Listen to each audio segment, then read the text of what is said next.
Olá, pessoal! Chegamos a vocês com mais uma edição da nossa revista semanal Rede Escola Notícias da Educação. E neste mês de março, nós seguimos os passos de exemplos de mulheres que se preparam e ocupam postos de trabalho que antes, veja só, eram exclusivos dos homens.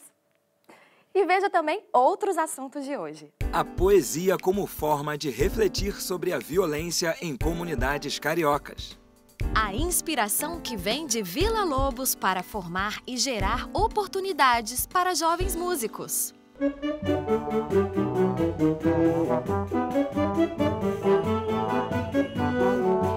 O poeta maranhense Ferreira Goulart, morto em dezembro de 2016, dizia que a arte existe porque a vida não basta. E quando a vida ainda por cima corre risco constante. Ernesto, certamente a afirmação de Goulart pode ser projetada no trabalho da professora Cíntia Barreto numa escola da Zona Sul do Rio de Janeiro, onde a poesia é ferramenta de reflexão e denúncia da violência das comunidades do entorno, como a Rocinha, por exemplo. Vamos conhecer os poetas do Monroá? Veja na reportagem. Relatos de tiroteios e violência na Rocinha não faltam desde o ano passado. Como essa questão afeta as escolas da região? Para grande parte dos alunos desta instituição pública de ensino, André Monroá, a escola encontrou uma maneira de transformar os traumas vividos em experiências artísticas por meio da poesia. A cidade engole todo tipo de jovem. Jovem que estuda, jovem que trabalha, jovem que sonha, jovem que batalha. Jovem que sonha com um futuro melhor, mas nessa cidade todos estão só. O poema é de Beatriz de Almeida, ela faz parte deste importante projeto Poetas do Monroá. Como a gente tem assim, realmente a maior parte dos alunos moradores da Rocinha, e a gente sabe que a Rocinha passou por um problema muito sério, isso influenciou inclusive na nossa rotina do André Monroá, que a gente ficou mais de 2 semanas sem aula. Isso ficou refletido nos textos, né? Muitos. Outros, claro, falaram também de amor, né? Da falta de amor. O jovem e a cidade. É um relacionamento difícil se você não for um jovem branco e não morar num edifício. É um relacionamento conturbado se você for um jovem negro e favelado. Nessas condições não há oportunidade. Se você se encaixa nesse perfil, fica à margem da criminalidade. A polícia te rodeia. Mesmo sem ter feito nada, você acaba na cadeia. A sociedade te aponta o dedo. Nessas circunstâncias, só se sente medo. Medo de sentir, medo de viver, medo de ser. Será essa cidade que o jovem quer viver? Eu tenho muitos amigos negros, muitos amigos de comunidade. Eu vim da comunidade. Isso é uma coisa que a gente sempre vê no nosso cotidiano, faz parte da gente. Então não é muito difícil a gente falar de uma coisa que a gente vê. Por meio da poesia, talvez seja uma forma mais sensível da gente conseguir chegar no outro, da gente conseguir tocar o outro. Eu acho que é uma forma melhor da gente falar. Tenho vontade de ser escritora de verdade, de histórias de livros. Eu sempre gostei muito de escrever. E aí, com esse poema num livro, eu me sinto como se fosse realizada. Nada seria possível se a ideia da professora Cíntia não fosse abraçada pela direção da escola. É uma maneira deles se conectarem e compartilharem experiências. Não são experiências de todos, né, a realidade de todos. Então, é uma maneira de dar visibilidade a essas realidades e dialogar, né, dos jovens, dialogar entre si e das diferentes realidades que compõem a cidade. Gente, eu queria ler meu poema para vocês. Chama A Minha Pazárgada. Lá, o dia começa à noite, debaixo de pontinhos luminosos e em cima de terraços. Um bom dia à lua. Eles dizem, le temps sont durs pour les rêveurs. Mas lá, os sonhadores não se importam com isso. Lá, um mar de empomeias cresce e sorrisos se abrem com o nascer de cada sol. Há muita música, festival e alegria. E se por acaso houver tristeza, está tudo bem, pois lá as esquinas clamam por arte. É só escolher um muro.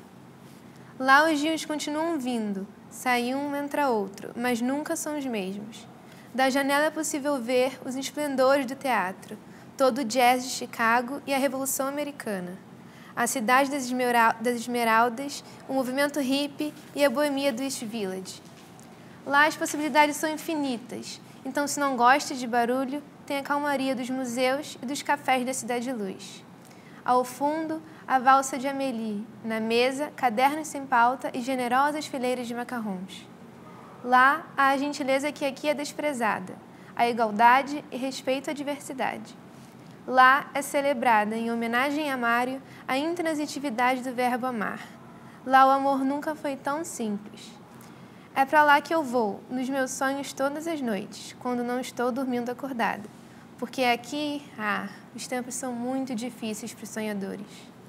Fiquei feliz, assim, missão cumprida.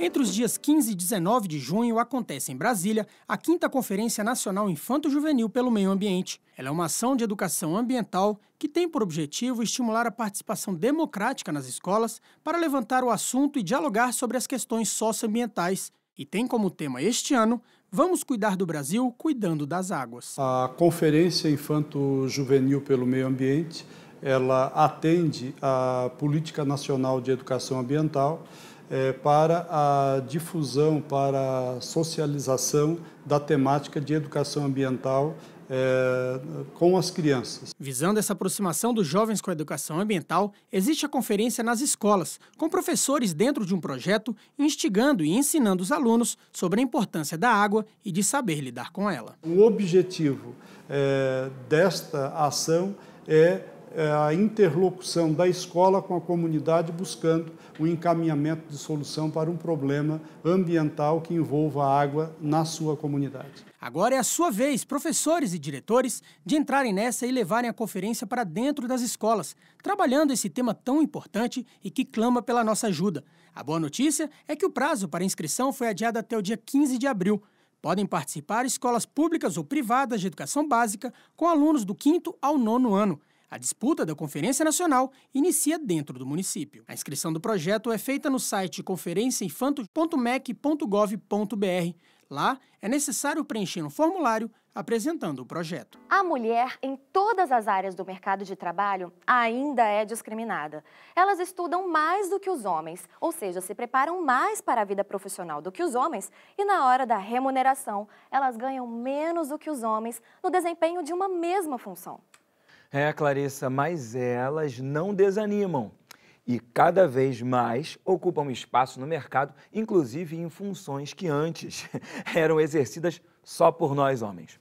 Hoje encontramos pedreiras, mecânicas, eletricistas, bombeiras. Exatamente, Ernesto. E é uma bombeira que a gente vai conhecer agora e saber como ela se preparou e conseguiu um lugar na corporação. Esse é o sinal que o trabalho vai começar.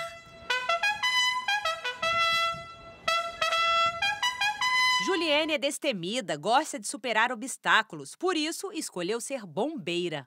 Eu sempre gostei e admirei, os bombeiros no sentido de que eles salvam vidas, no sentido de que eles são realmente profissionais importantes para a sociedade. Para mim, salvar vidas é você deixar a sua própria vida em prol da vida do outro.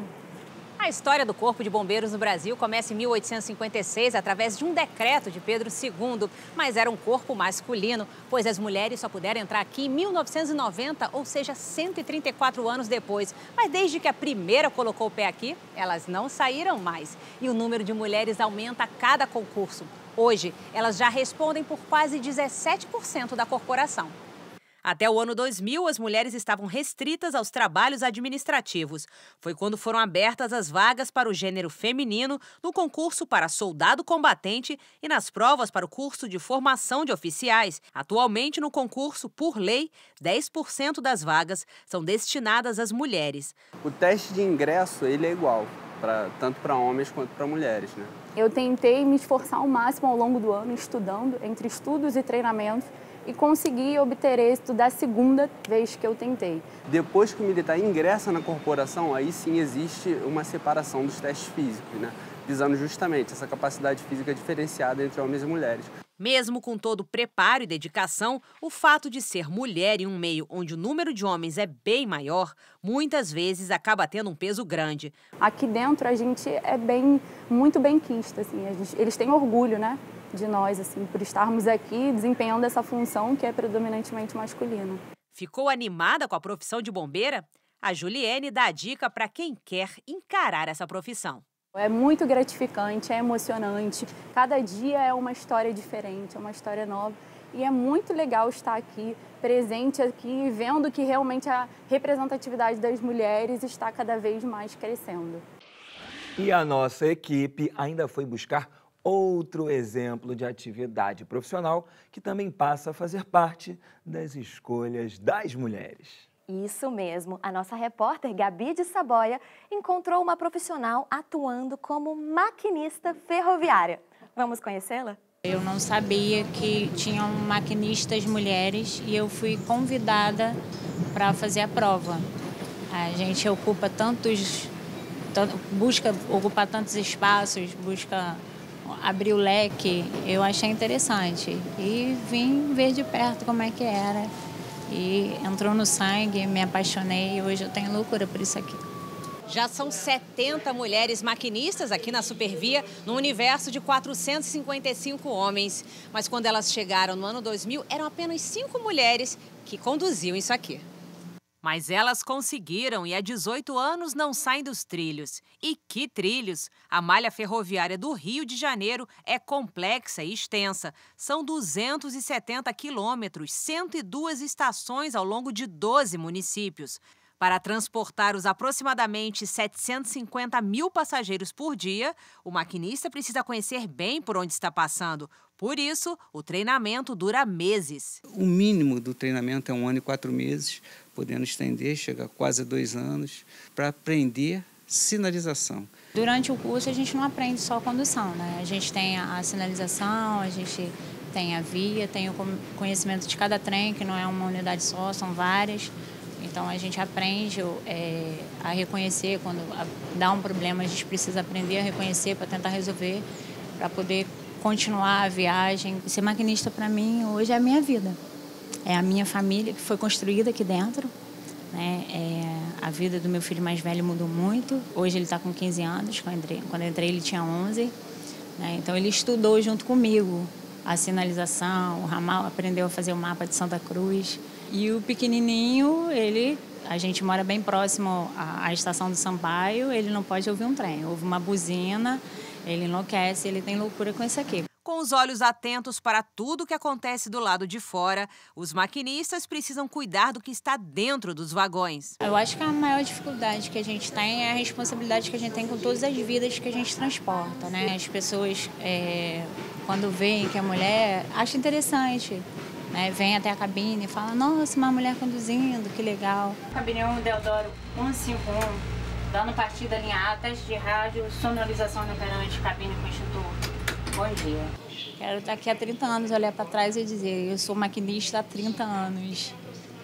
Fazer minha história aqui dentro, como eles fizeram, como eles fazem.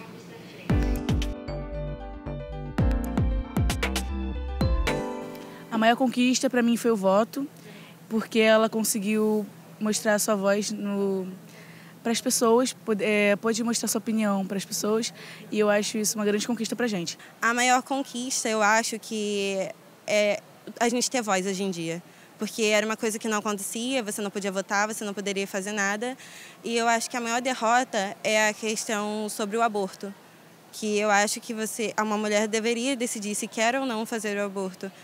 A maior conquista e a maior derrota são os mesmos, são os nossos direitos, porque ao mesmo tempo que nós temos, na verdade nós não temos. A maior conquista, eu não sei te falar qual, porque eu acho que todo dia, toda mulher tem uma conquista, mas eu acho que a maior derrota de uma mulher é ser assediada. A maior conquista seria o direito ao voto, que foi uma coisa que demorou muito a ser conquistada, e a maior derrota é a repressão que elas ainda sofrem em alguns países, que elas não têm direito nem a falar e recebem punições exacerbadas. A maior conquista é ela conseguir alcançar tudo o que ela deseja. E eu acho que a maior derrota é ela se abster dos seus sonhos porque alguém chega e diz a ela que ela não pode fazer isso, ou que aquele não é o lugar dela. A maior conquista, na minha opinião, é não só a entrada no mercado de trabalho, mas ela poder ter mais espaço na sociedade. Mas, ao mesmo tempo, a gente ainda vê um machismo entre os homens e até mesmo as próprias mulheres, entre si uma coisa de não acreditar em si mesmas. O enigmático teatrólogo Nelson Rodrigues também foi jornalista, romancista e cronista. É considerado por muitos especialistas como o mais influente dramaturgo do Brasil. Nelson Rodrigues nasceu no Recife em 1912 e mudou-se para o Rio de Janeiro 4 anos depois. Foi como jornalista sua primeira experiência com as palavras. Trabalhou no jornal Amanhã, foi repórter policial durante muitos anos. A capital carioca foi o cenário de muitas de suas obras. E agora a gente vai conhecer um pouco mais sobre a literatura e a cidade deste grande escritor brasileiro. Nelson Rodrigues, amado por uns, odiado por outros, para ele toda unanimidade é burra. Não esperava ser aplaudido por todos, mas era impossível ignorá-lo. O brasileiro, mesmo que não admitisse, se reconhecia em seus personagens. Você consegue entender muito do Brasil através da obra do Nelson e muitíssimo do Rio de Janeiro. A obra do Nelson é imortal, é atemporal, porque do jeito dele, com os exageros e com muito humor que nem todos percebem, ele dissecou a família brasileira, ele dissecou o caráter do homem brasileiro durante toda a sua existência como dramaturgo cronista. Imaginava desfazer-se daquela companhia abominável, saltar adiante e voltar. Mas ele foi admirável. Levo-o em casa, levo-o em casa. Rosinha sentiu que era inútil. Pensa no seu ódio. Esse palhaço não me larga. Veio de Copacabana à aldeia campista com aquele homem ao lado. Ele dizia, lá na procuradoria temos um talento, o Otto Lara Rezende. Ouvia só atônita. Doutor Eustáquio deixou-a na porta de casa. Despedia-se. Recomendações, recomendações. De covardia, a vida como ela é. Uma grande referência da crônica e do jornalismo nacional. Ele passa por muitas redações e praticamente todas essas redações eram no centro da cidade. Ou seja, ele foi um carioca que experimentou o Rio de ponta a ponta. Ele vem para a Zona Norte, vai morar na Zona Sul e interage com o centro. E a dramaturgia dele toda, quase toda, passa por personagens suburbanos, costumes e até as tragédias, né? As chamadas tragédias cariocas que ele escreveu, são basicamente ambientados no subúrbio. Você pega, por exemplo, alguns dos trabalhos mais marcantes do Nelson, como é no caso do Boca de Ouro, o protagonista é um bicheiro de Madureira. Manda pra mão, mexicano. Toma. Você está me desacatando? Que conversa é essa, doutor? Ninguém não desacata ninguém.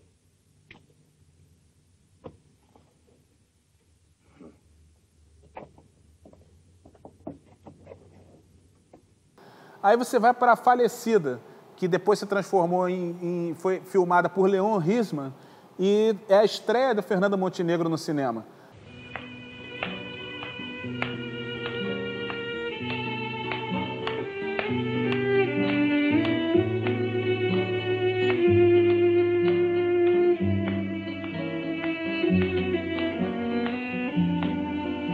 A personagem é uma senhora pobre de subúrbio, que foi ambientada no bairro de Sampaio, hoje um bairro cult do Rio de Janeiro, né?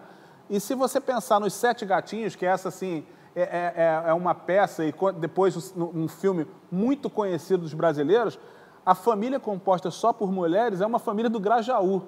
Ou seja, o Nelson, esses três bairros, Madureira é um pouco mais distante, mas o Grajaú e o Sampaio são colados à aldeia campista onde ele viveu. Então ele sempre buscava referências nas localidades, abordando as questões até de caráter universal, mas sempre adaptando com aquelas tensões que ele viu de criança naquela região da aldeia campista. No futebol, no teatro, nos jornais, Nelson retratou o Brasil. Ele falava do seu povo e suas relações. Para ele, qualquer indivíduo era mais importante do que toda a Via Láctea. Nelson sabia do que falava. Foi o maior cronista da história da seleção brasileira, principal responsável pela recuperação do orgulho nacional pós-Copa de 50. O que difere ele de todos os outros cronistas, e olha que são muitos, de intensa qualidade, é que não havia um dramaturgo como ele. Ele fez várias peladas, jogos inesquecíveis, fez de personagens anônimos, verdadeiros gênios do teatro escrito. Assim, ele conseguiu, como ninguém, injetar dramaturgia no futebol. O maestro Heitor Villa-Lobos foi um dos maiores criadores da nossa música. Ele deixou mais de 1000 composições.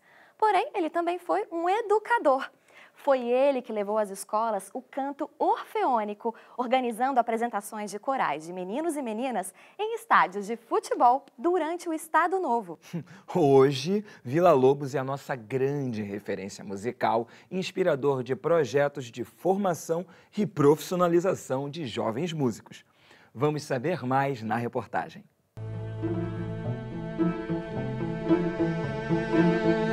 Na educação ele foi espetacular. Ele tinha uma preocupação enorme com a educação de jovens, com a educação de músicos jovens, porque não se faz boa música sem boa educação musical.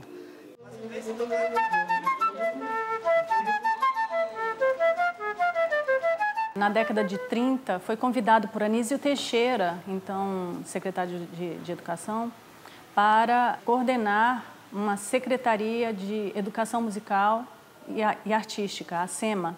E ele, então, organizava reuniões com professores para treiná-los para a educação musical nas escolas e reunia também estudantes da escola pública para cantar, onde ele reunia coros de milhares de vozes, inclusive existe o histórico encontro no estádio do Vasco da Gama. Chegou-se a 20 mil, 30 mil vozes entoando essas canções. Vila Lobos, considerado nosso patrono da educação musical. Inquieto como só os gênios ousam ser, Vila Lobos rompeu com academicismos e bebeu da fonte do Brasil popular, dos sons das matas, das músicas tocadas nos bares das esquinas. Turru era o apelido de infância de Vila Lobos. Era assim que ele imitava o som de apito de trem, uma de suas paixões, além da música. A Orquestra Turru nasceu do projeto Vila Lobos e as Crianças, uma iniciativa do Museu Vila Lobos responsável por transformar jovens de várias comunidades em músicos profissionais e estudantes de música. Uma orquestra que não foge ao estilo inovador do seu homenageado. E a gente começou a perceber a importância de trabalhar a música popular, porque Vila Lobos usou isso na formação dele. Vila Lobos pulava a janela à noite para fugir, para ver roda de choro e roda de seresta. A gente tem que prestar atenção na cultura daqui, a cultura do país, né? Porque se a gente não cuidar da base, da educação, da cultura, a gente infelizmente não tem nada.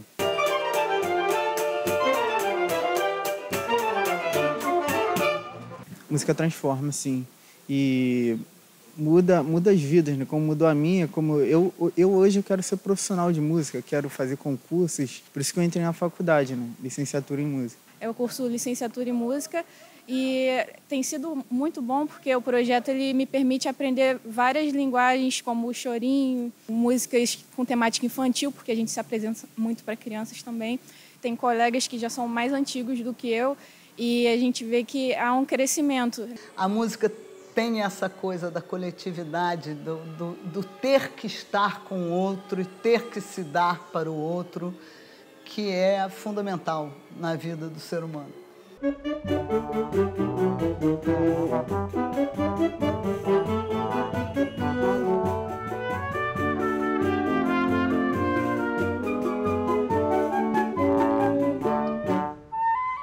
A educação brasileira precisa de muita coisa. A educação brasileira precisa de investimento, precisa de continuidade, precisa de dinheiro, precisa de valorização dos professores. Tem muita coisa boa que é feita que ninguém sabe.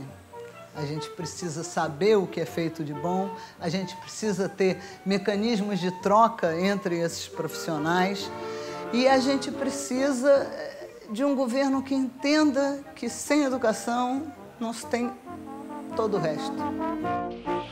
Termina agora a Rede Escola, a nossa revista semanal de educação. Nesta edição, destacamos profissões que antes eram exclusivas de homens, mas que hoje também fazem parte das escolhas das mulheres. Excelente notícia! Muito bom mesmo. A gente volta na próxima semana com mais uma edição, na sexta-feira, às 7 horas da noite, com reprise no sábado, às 4 da tarde, no domingo, ao meio-dia e na segunda, ao 12:30. A gente se vê! E acompanhe também a Rede Escola pelo site tvescola.org.br. Tchau!